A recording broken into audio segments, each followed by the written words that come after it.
Hi, it's Greg from The Hive. Today I actually want to do an exercise on identifying your values.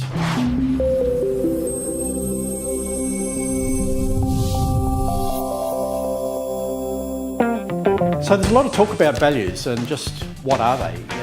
I know from my past history, working in business for many years, we talked a lot about values, and a lot of people actually even had their value statements put up on the board.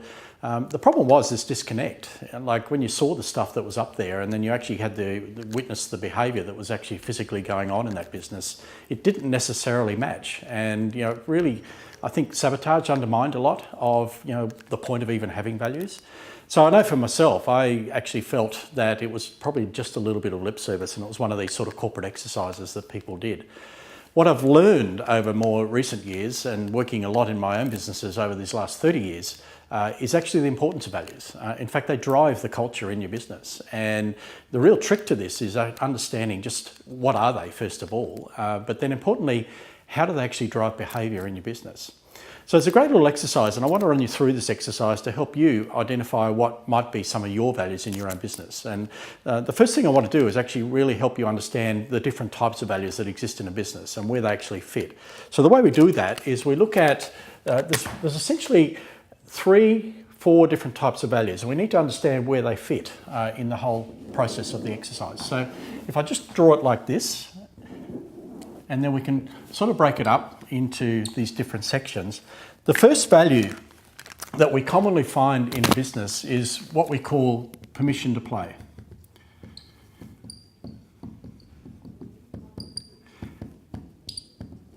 And what we mean by permission to play are these are the types of values that you need to have in your business almost assumed, like it's your permission to actually physically be in business in the first place. The unfortunate thing about these is we often find that they're the ones that are displayed as our values, and they don't really differentiate us in any particular way. So the sorts of values that come up for me around permission to play are things like honesty. They're things often like integrity, which might be a little bit controversial because a lot of people, like to use integrity as a value. It might be that, we do what we basically do everything. We're honest. We're trustworthy. Those sorts of things are the types of things that often get portrayed as permission to play. The problem with that is that permission to play really are just sort of things that I would assume. So for example, if you were to go to a doctor and you had a particular ailment, you had something that you actually wanted to have diagnosed, you don't really go to your doctor and have to get a check first on, what are your qualifications, how experienced are you? It's just an assumed thing that we can trust them. We know that they're actually got the training and the qualifications to do what they do. So it doesn't really tell me much about their core values. In fact, it would be the sort of thing that you would expect of that entire profession. That they are trustworthy, they're honest, and they're actually got the qualifications required. So we see a lot of those, and they're not necessarily the ones that we're particularly interested in. The other ones we commonly see and the types of values that we see in business are these things called aspirational.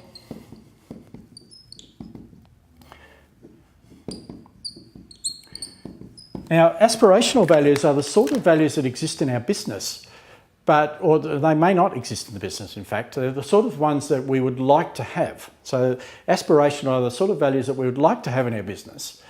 We know that we probably need them, but that we're not there yet. They're the sort of ones that, for example, we might want to be world's best at our particular trade. So we know we're not quite there yet, but that's the sort of thing that we're aspiring towards. So it's good to have them, but what it tends to do is it drives us towards the sort of behaviours, the sort of actions that we're trying to cultivate in our business. So they're really nice to have, but we need to actually understand, first of all, what they are and how we can actually focus on them. The other values that come up a lot in business, and I see this happening a lot in business, is what we call accidental. Now, accidental values are those ones that actually evolve through the course of time.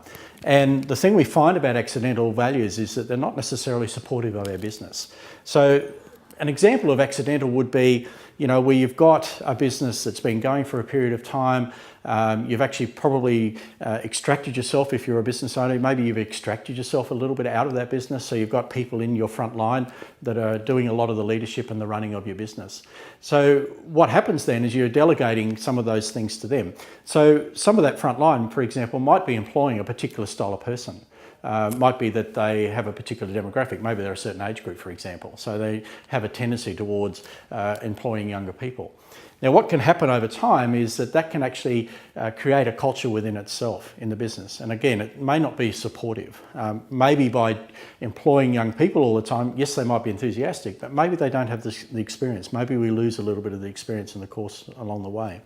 I had an example of this where I had a long-term employee in a business, unfortunately had a fairly poor attitude, and what actually happened through the course of time was that leader in that group was actually creating a similar sort of attitude amongst the team.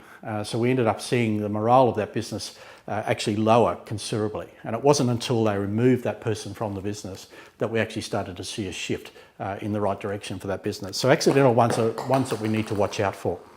The other ones that we're really, and these are the ones that we really want to try and identify, are what we call our core values. And core values are those ones that absolutely exist in our business. They're there now. They tend to be very inherent in the founder of the business. So if you're an owner of your business, you've established your business, it's probably going to be with you that these things sit and lay. So they're there.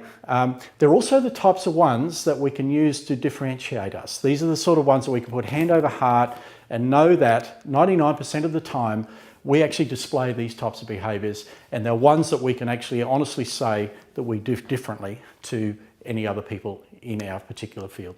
So in the next video, I'm going to walk you through an exercise where you can help identify for yourselves what these sorts of values are for you, particularly our core.